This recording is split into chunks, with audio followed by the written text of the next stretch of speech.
They don't own mansions, they own cities. And their wealth? It's not counted in billions. It's in the trillions. This is the life of Saudi Arabia's royal family. You've probably heard the phrase filthy rich. But the Saudi royal family? That's a different level. This isn't just about flashy cars and giant yachts.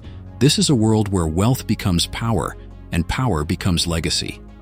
In this documentary, we're diving into the insane lives of the House of Saud, the royal family that controls the world's largest oil reserve, owns some of the most expensive assets on Earth, and lives a life that's almost too unreal to believe. From secret palaces and $500 million paintings to billion-dollar planes and 24/7 butlers, this is the kind of lifestyle even the richest celebrities can't compete with. Let's break it all down. Let's start with something most people don't realize. The Saudi royal family isn't just a group of 10 or 20 super-rich royals living in golden palaces. It's massive. We're talking about over 15,000 members. Yeah, 15,000. Imagine an entire city where everyone is technically royalty. But out of those 15,000, around 2,000 are considered the inner circle. That's where the real power and wealth live. These are the princes, princesses, ministers, billionaires, and the top decision-makers of Saudi Arabia. And within that elite group, there's one name that stands above the rest: the House of Saud. This family has ruled Saudi Arabia since the country was founded in 1932, and their influence hasn't faded for even a second. In fact, as the country got richer, mostly thanks to oil, the royal family only got more powerful and richer, way richer. Now here's what makes this so wild. Most monarchies around the world have shrunk down. The UK, for example, has maybe a few dozen royals with real influence. Saudi Arabia has thousands, many of them billionaires, flying private, owning castles, running companies, and controlling giant pieces of the economy. And the craziest part? You probably haven't even heard of most of them. Some are low-key, others are social media stars, and a few are quietly running global empires from behind the scenes. So, when we talk about the Saudi royal family, we're not just talking about a king and his kids. We're talking about a dynasty so big and powerful, it's like a nation within a nation. And we've only scratched the surface. If you've ever filled your gas tank, there's a good chance some of that money went straight to the Saudi royal family. That's because Saudi Arabia controls Aramco, the largest oil company on the planet. This company is so big, it's worth over $2 trillion by itself. And guess who owns it? The Saudi government, which is led and controlled by the royal family. It's like owning the sun and selling sunlight. Every single day, millions of barrels of oil leave Saudi Arabia and head to the rest of the world. And the profits? They don't just go into public services or infrastructure. A huge portion of it flows into the royal family's pockets. It's not just oil either. Through strategic global investments, real estate, luxury holdings, and secretive sovereign wealth funds, the family's wealth has spread everywhere. Let's talk palaces. Not just mansions, palaces. King Salman, the current ruler, lives in one of the most luxurious residences in the world. And it's not just one palace. The king reportedly has over 12 palaces across the country, each filled with Italian marble, gold-plated elevators, and entire wings for guests, staff, and private events.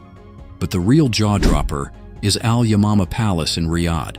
It's bigger than Buckingham Palace, and that's saying something. It's so massive that it has its own private airport terminal, not hangar, terminal. And that's just in Saudi Arabia. Over in France, one of the royal princes bought a property near Versailles called the Chateau Louis XIV. This house looks like it was designed by actual French royalty, but it's modern, complete with a gold leaf fountain, underground nightclub, movie theater, and a moat. Yes, a moat. Price tag? Over $300 million, the most expensive home in the world when it was bought. And the kicker? They kept it hidden behind shell companies to avoid media exposure. That's how deep the wealth goes. It hides itself. Okay, let's shift gears. Literally. Prince Al-Walid bin Talal, one of the most famous Saudi royals, owns a fleet of more than 300 cars. Not normal luxury cars, We're talking Rolls-Royces, Bentleys, Ferraris, Lamborghinis, many of them custom-built, with features like diamond-studded interiors and solid gold trims. But here's where it gets crazier.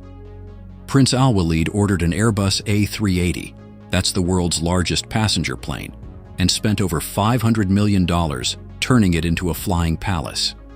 The plane includes a concert hall, a Turkish bath, and even a garage inside the plane for his Rolls-Royce.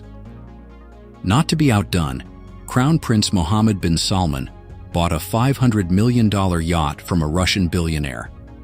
This yacht, called the Serene, has 2 helipads, a submarine, an indoor seawater pool, a snow room, and a full spa.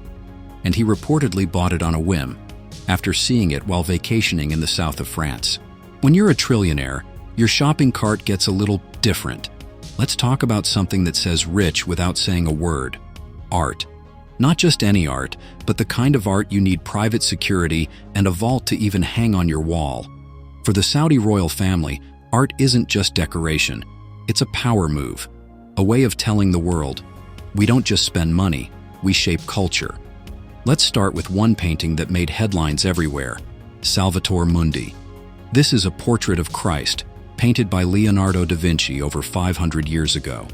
For a long time, it was considered lost, forgotten, just a dusty relic in someone's attic. But when it re-emerged, cleaned up and restored, the world lost its mind. At an auction in 2017, Salvatore Mundi sold for $450 million. Yes, almost $500 million for one painting. Who bought it? All signs point to Mohammed bin Salman, the Crown Prince of Saudi Arabia. The purchase was made through a close ally, likely to keep things under wraps. But insiders and art world whispers say it was him. And here's the twist: the painting is nowhere to be found. Some believe it's hidden on MBS's $400 million yacht, just casually floating around the Mediterranean. Imagine buying the most expensive painting in human history, and then just keeping it on a boat. That's not showing off, that's next-level flexing. But art is just one piece of the luxury puzzle. What's it like to live like this day to day? Imagine waking up and never needing to lift a finger, not even to open a door. You think celebrities have a lot of staff? Try managing the daily life of a royal who owns 5 palaces, a mega yacht, 2 private jets, and travels across 3 continents in a week. Now multiply that by 7,000, because that's roughly how many princes and princesses are part of the Saudi royal family, each with their own estates, their own routines, and their own army of people, making sure everything runs like a perfectly tuned Rolls-Royce engine. Let's break it down. Behind every royal, there's a team. Not 5 people, not 10, but dozens, sometimes hundreds. There's the personal chef, flown in from France, or Italy, or wherever their taste buds feel like that month. These chefs don't just cook meals, they create edible masterpieces tailored to specific royal diets, tastes, even moods. Want a 24-karat gold cappuccino at 3 a.m.? Someone's already preparing it. Then there's the wardrobe staff. These people are responsible for managing thousands of outfits, from traditional thobes and abayas to designer suits, watches, and sunglasses that cost more than your car. Some royals have closets the size of football fields, and yes, someone is paid to steam, fold, and organize it all, by color, season, and occasion. But it doesn't stop at clothes and food. The daily life of a Saudi royal is orchestrated like a movie set. They have nannies for their children, sometimes 1 per child. Housekeepers, often teams of 10 or more, maintain villas that span tens of thousands of square feet. Drivers, not 1, but several, depending on the number of Rolls-Royces and Maybachs in the garage, and even handlers for their exotic pets. Think falcons, cheetahs, even lions. Want to go for a swim in your palace pool? Someone has already tested the water, arranged the towels, and set the exact temperature you like, and that's just the household staff. Now let's talk about security. The royal family is protected by one of the most advanced, discreet, and powerful security networks in the world. We're talking about private bodyguards trained by elite military units. These aren't just bulky guys in suits.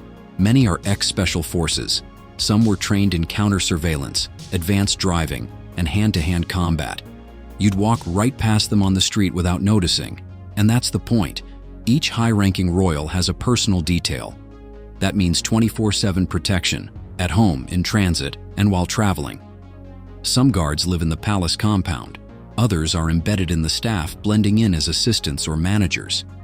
And then, there's the technology.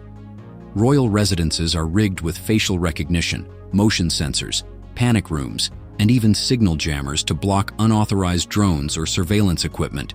You won't find this stuff in any catalog. It's all custom-built, often with military-grade specs. Every entrance is monitored, every corridor has hidden cameras, and every visitor, even VIPs, is scanned, logged, and watched. Now imagine moving all of this when a royal travels. When a prince books a suite at a luxury hotel, he's not just bringing luggage. He's bringing an entire crew. Bodyguards, assistants, chefs, stylists, and personal shoppers. Sometimes, even interior decorators are flown in to redesign the hotel suite before they arrive. But it's not just about what they own, it's about what they control. Let's get one thing clear. Saudi Arabia's royal family doesn't just control oil. They control power, global power, the kind that doesn't make headlines, but shapes them. You see, most people think their wealth only buys them yachts, jets, and golden palaces. But the truth? That wealth gives them something way more valuable: leverage over the world's most powerful nations. Let's start with the obvious. Oil. Saudi Arabia sits on one of the largest oil reserves on the planet, and the royal family, through Saudi Aramco, controls it. Now imagine this. If the crown prince decided to tighten production, even just a little, gas prices in New York, London, and Tokyo shoot up overnight. Economies start sweating. Politicians start dialing Riyadh. It's no exaggeration to say the House of Saud has the world by the fuel pump, but their power doesn't stop at oil. That's just the entry ticket. In the shadows of global finance, the royal family is investing everywhere. You've probably heard of SoftBank's Vision Fund, a tech investment powerhouse. Guess who bankrolled it? The Saudis. Billions poured into Uber, WeWork, Nvidia, and dozens of Silicon Valley darlings, straight from Riyadh's checkbook. This isn't charity, it's control through capital. When you fund the future, you get to shape it, but it gets deeper. Saudi Arabia's Public Investment Fund, or PIF, is one of the most aggressive sovereign wealth funds on earth. It owns chunks of Disney, Facebook, Boeing, Bank of America. And here's the kicker. Most people have no idea, because the money is silent. But its influence, deafening. And the Saudi royal family is rewriting their global image through footballs, golf clubs, and Formula One engines. And still, there's more. Politics? They're not on the sidelines. The U.S. longtime ally. Military arms deals are worth hundreds of billions. Tactical cooperation, intelligence sharing. Saudi Arabia plays the long game, making sure it stays indispensable to the West. They've even been part of delicate negotiations in the Middle East, brokering truces, influencing policies, setting the stage. They're also looking east. Deals with China, partnerships with Russia, investments in Africa. The royal family knows the world is shifting, and they're making moves before it does. But here's the part that almost no one talks about. All this power is mostly held by a few dozen individuals. Not elected, not debated.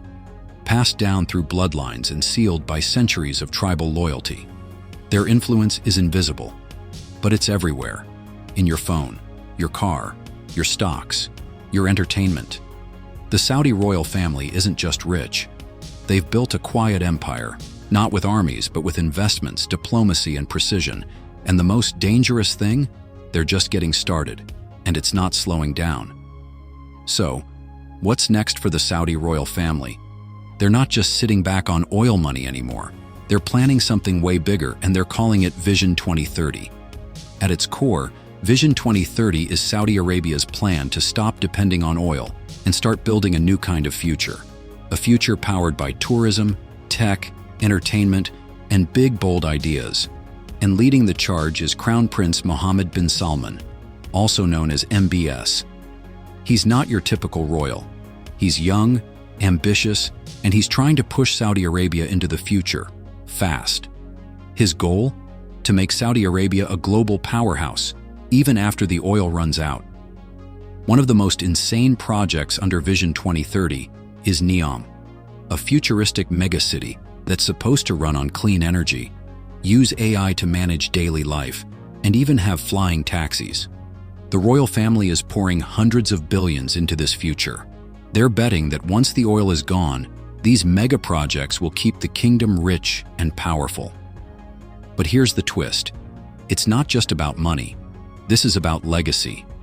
MBS wants to be remembered as the leader who transformed Saudi Arabia from an oil empire to something entirely new. Will it work? That's the billion-dollar question. But one thing's clear. The Saudi royal family isn't planning to fade into history. They're rewriting it. And guess who's paying for it? Yeah, the royal family. The Saudi royal family doesn't live in a different country. They live on a different planet. They don't follow trends. They make them. They don't buy luxury. They redefine it. Their wealth isn't just about money.